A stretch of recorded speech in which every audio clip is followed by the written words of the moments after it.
Okay, so now that we have everything of our services in place, it's time for us to do a test run, I guess. So let's hit back into forms, into our job questionnaire. And in order to actually test our form, we just want to share it, copy the link and paste the link into your web browser, in order to actually answer your survey's questions. Now I would say that for the first, we would do two different scenarios. The first one is a consultant who is quite happy at work, and who likes his job. So basically we could describe the position, helping customers achieving better results, for example, with Microsoft services, of course.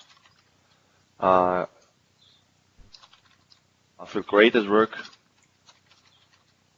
Be one possible answer. Rating, of course, 5 stars, and he loves what he's doing.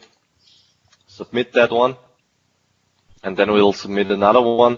For example, a salesperson who has a lot of work to do, and who doesn't know how and when to do the work, who is quite unhappy with his situation. So we describe the position of managing a lot of customers.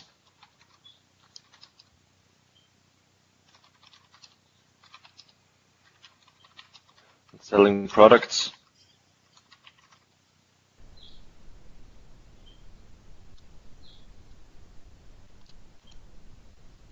Feel quite unhappy as I have too much work to do.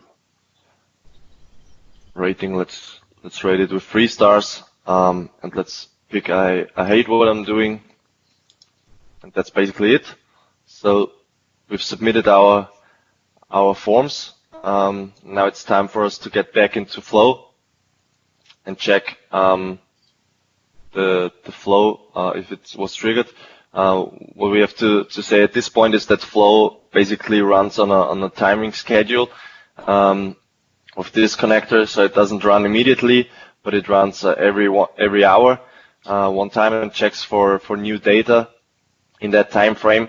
So we're probably not going to see the flow running at this point, but we can check the past runs to see what Flow actually does. Basically, it goes through all these actions and conditions and checks for data. As you can see here, there was a new response submitted at forms. We get the responder, which is anonymous, as we shared it with a user outside of our organization who doesn't need to log in. And we basically see all the answers given, which is quite cool for debugging reasons. And as we can see here, I feel quite good was the answer given to the feelings opinion, which has a sentiment score of 0.9, which is quite well.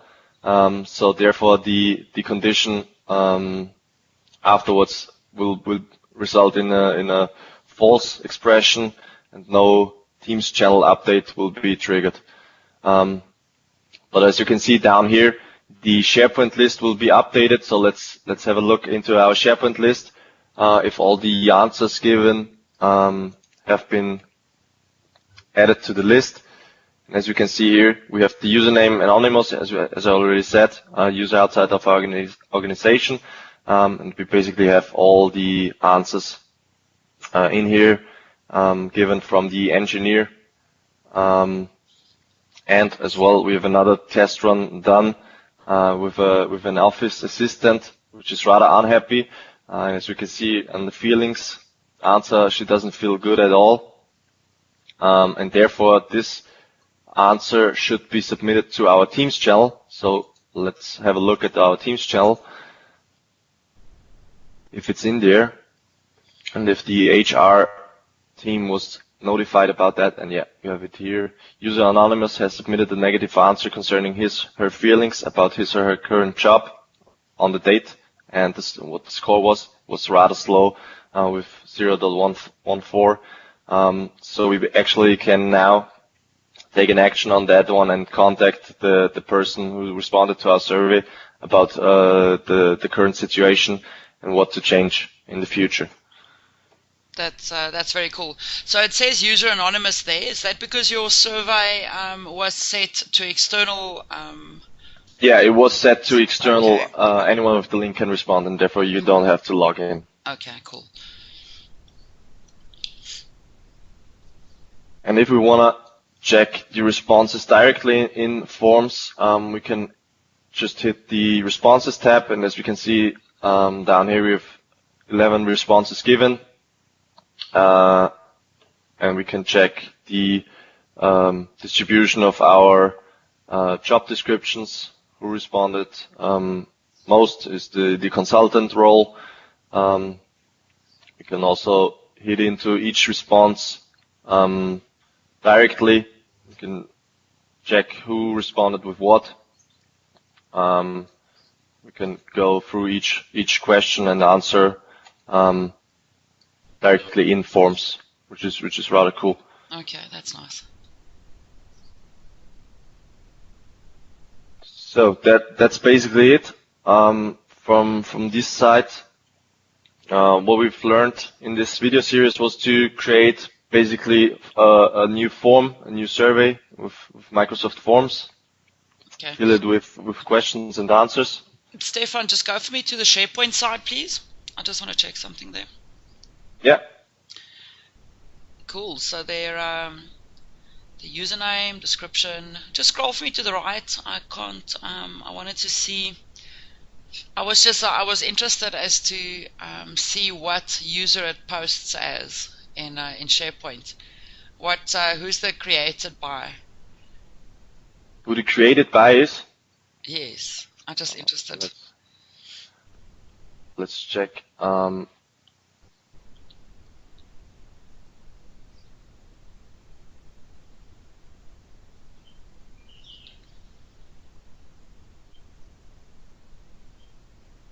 Oh, it doesn't show it in that. It doesn't show in the modern. If you go to the if you select it and you just go to the properties there on the right, if you go to the info panel, doesn't it show? I'm not sure if it does. Okay. Basically, it was me as it. Okay, now I was just interested German. To see how it actually posted. That's very cool. Cool. Okay. But yes, that's been exciting. Yeah. We've covered some really cool stuff, and yes, and now it's for me to go and try this out and see how that works. And then also, I'm pretty sure we're going to come up with something new at some point. Maybe there's some cool new stuff out that we can try out as well. So I'm really looking forward to that as well. Yeah, I hope so. Yeah, absolutely. Well, okay. Well, good then. Thanks from my side. Thank you very much, Stephan. Thanks for everyone. Yeah, thank you too. Yeah, thanks to everyone who's watched any of our little clips. I do hope that it's helped. It's definitely helped me a lot. But yes, thank you very much, Stephan. I hope you have a great day, and we'll catch up again soon. Yeah, I hope so too. Thank you. Bye. Bye.